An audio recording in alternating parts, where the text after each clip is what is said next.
Secret junk food time! Let's find out 10 things you probably didn't know about your favorite junk foods. You just might uncover something new about your favorite guilty go-to snacks. I'll never eat junk food again, I swear! Good for you! Origins of Doritos. Me? I came from heaven. Doritos, everyone's favorite tortilla chips. But do you know the whole story of how they came to be? Well, as it turns out, Doritos actually came from a dumpster. Like, literally. But not just any dumpster, one at Disneyland. When Disneyland first opened in 1955, Frito-Lay decided to open their own Tex-Mex restaurant in the park called Casa de Fritos. As the story goes, one day an employee from the restaurant noticed that the chefs were tossing an outrageous amount of stale tortillas in the dumpster every single day. I live in a dumpster. And he decided to do something about it. That's when the restaurant started cutting the tortillas up and frying them for the customers. Soon enough, the frenzy caught on and the salty snack became an official staple at Casa de Fritos. After a few years of Disney sales, Frito-Lay executives decided to take things further and began to mass-produce the chips. In 1974, the nacho cheese flavor came about, which gave us the Doritos chips we know and love today. And all thanks to a dumpster. Hey, are you gonna finish those? Sorry, they're already gone. No, they're not. You left the best part. No, I'm pretty sure they're... Kit Kat has a surprising ingredient. The secret ingredient dies with me. 30 cases of cough syrup. Sign here. Ever since their invention in the 1930s, Kit Kat has definitely become one of the most popular chocolate bars out there, not only in America, but all around the world. While it is beloved, have you ever stopped and wondered why it's so tasty in the first place? What is the ingredient that makes them what they are today? Well, get ready to have your mind blown, because a Kit Kat bar is not just a sweet filling between wafers covered in chocolate. They actually contain pieces of ground-up Kit Kat. I wish I had a present for you. My last Kit Kat bar. Indeed, it was revealed in a BBC Two documentary that the inside layers of the bar are made from imperfect, unwanted bars. A factory worker on the assembly line explained that any broken or discarded Kit Kats go into rework, where they're used for the fillings for the wafer. The episode of Inside the Factory first aired in 2015, and yet many people are still oblivious to this mind-boggling fact. And when you think about it, it does unleash some chicken and egg confusion. How were the first creamy layers of the original Kit Kat made then? Because that is paradoxical. Pringles cans, strange purposes. How much do you think Pringles paid these people? Hardly anything. Pringles are able to stand out from an endless sea of potato chips not only because of their delicious flavor and perfect shape, but also because of their unique and never-seen-before packaging. Designed by Frederick Bauer in 1966, his vision was to create a container that could ensure freshness, stand on its own, and prevent chips from being damaged as much as possible. And the cardboard tube with a metal bottom and a plastic top met all three requirements. Wow. Wow. While it's the perfect container to keep every Pringles chip intact and fresh, it's not the only thing this can has ever been used for. No, we're not talking about those crazy online hacks to turn your old Pringles cans into tissue dispensers or something to store your pasta. We're talking about what Bauer did with it. As the inventor of the unique packaging, Bauer understandably grew attached. And when he passed away in 2008, his children buried some of his cremated remains in a Pringles tube. A peculiar thing to do, yes, but it wasn't just a silly stunt. He had specifically requested this unusual burial, and his children simply honored his last wish. Break the news on your own terms. Cotton candy's unlikely inventor. The Cotton Candy Club.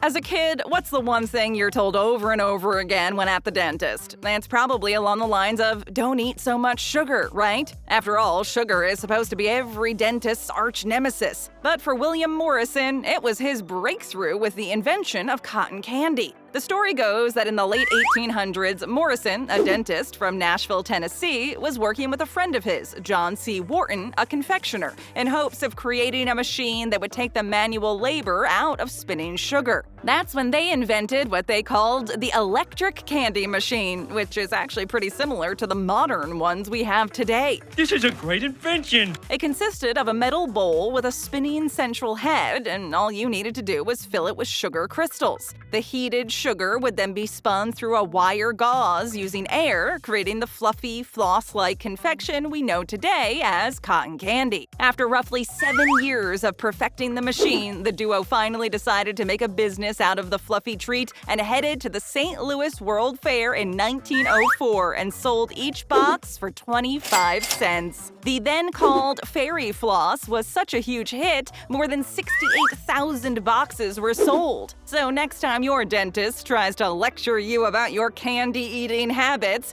just tell this story. Once upon a time, there was a...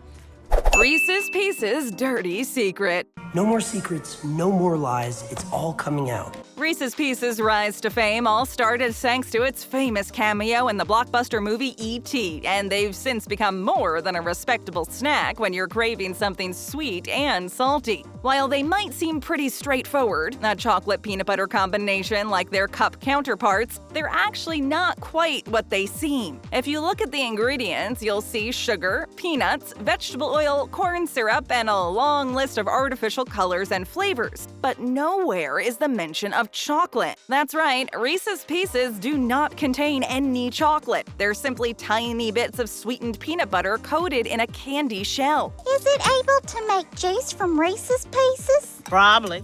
If you feel robbed, don't worry, you're not the only one. A lot of people have shared their bafflement and confusion online, demanding an explanation. Turns out there are many. For one, despite bearing the familiar, famous name, Reese's Pieces never claimed to contain any chocolate. People simply assumed that the treat packed chocolate. But when you crack one open, it's pretty obvious that only peanut butter resides in the middle. So if your chocolate and peanut butter dreams are crushed right now, just opt out of Reese's Pieces and go for Reese's Cups next time you have a craving, and everything will be just fine. This is a game changer.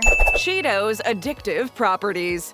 Did you steal my Cheetos again? Everybody knows that when you open a bag of Cheetos, you're not getting away with only a handful. One quickly turns into two, and before you know it, you've downed the entire bag in one sitting. Don't worry, it's not because you lack self-control. It's because Cheetos are specifically designed to make you grab more and always more. According to Stephen Witherly, a food scientist, Cheetos have something called vanishing caloric density, which means that if something melts down quickly, your brain thinks that there are no calories in it. Hey, is that healthy food?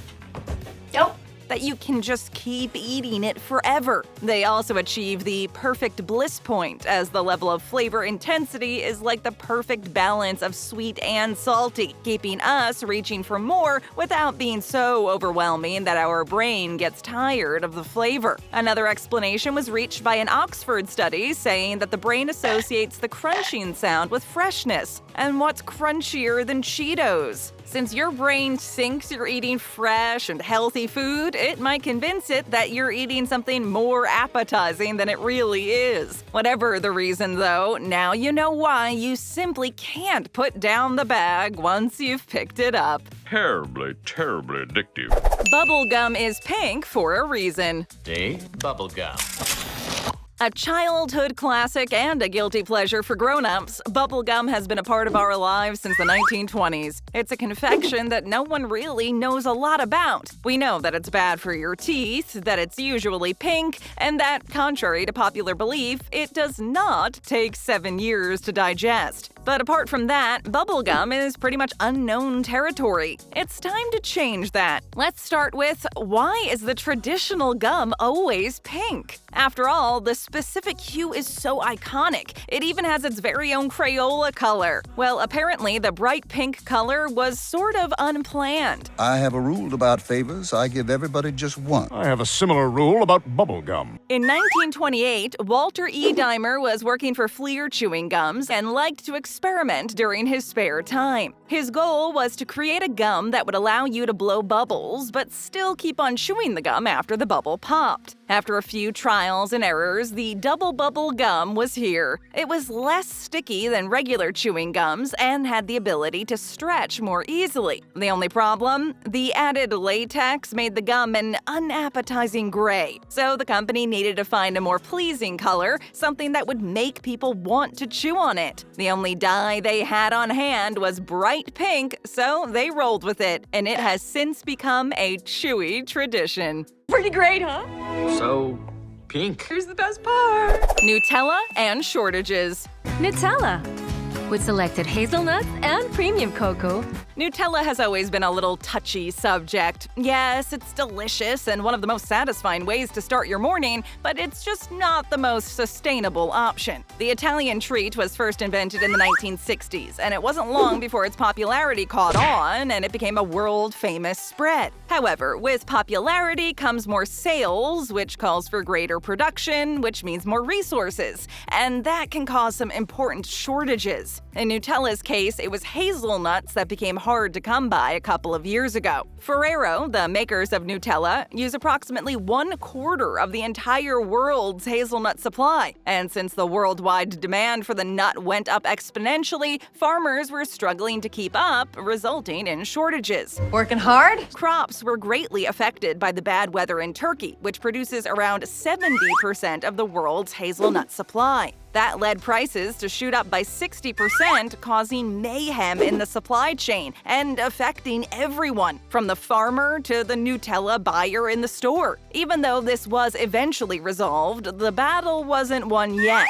In 2019, the world's largest Nutella factory in Villers-Cal, France, was shut down because a quality defect was detected. Nutella really can't seem to catch a break. See my success and be my success. Presidential jelly beans.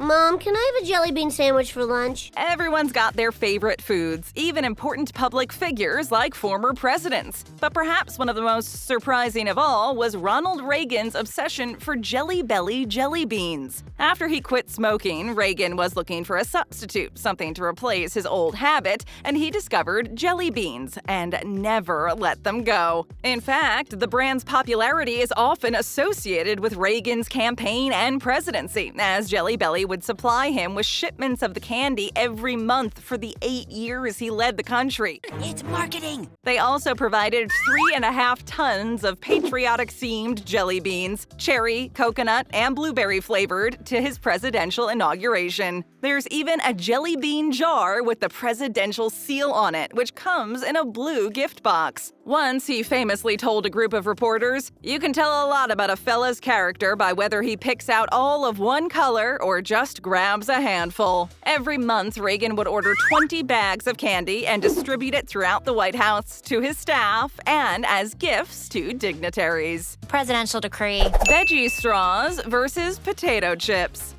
Vegetables. Sorry to burst your bubble, veggie straw lovers, but your favorite snack isn't so guilt-free after all. Back in 2017, 2 duped customers even took matters to court and sued Veggie Straws, claiming the packaging had misled them and made them believe they were eating real, whole vegetables. Essentially, you're not getting any of the vegetables that are vibrantly depicted on the bag, but rather a bunch of vegetable byproducts like tomato paste and spinach powder. Plus, the rest of the ingredients list isn't all that much more appealing, with things like potato flour, potato starch, and cornstarch. Okay, sounds healthy. In short, the lawsuit claimed that customers were not actually getting any of the nutritional benefits they were promised by eating those byproducts. Eventually, Hain Celestial Group, the makers of the snack, won the court battle since, well, technically Veggie Straws did have some kind of vegetables in them, which wasn't judged to be misleading. But still, that doesn't mean that they are the magical, healthy alternative to potato chips, and you should always eat them in moderation, just like everything else.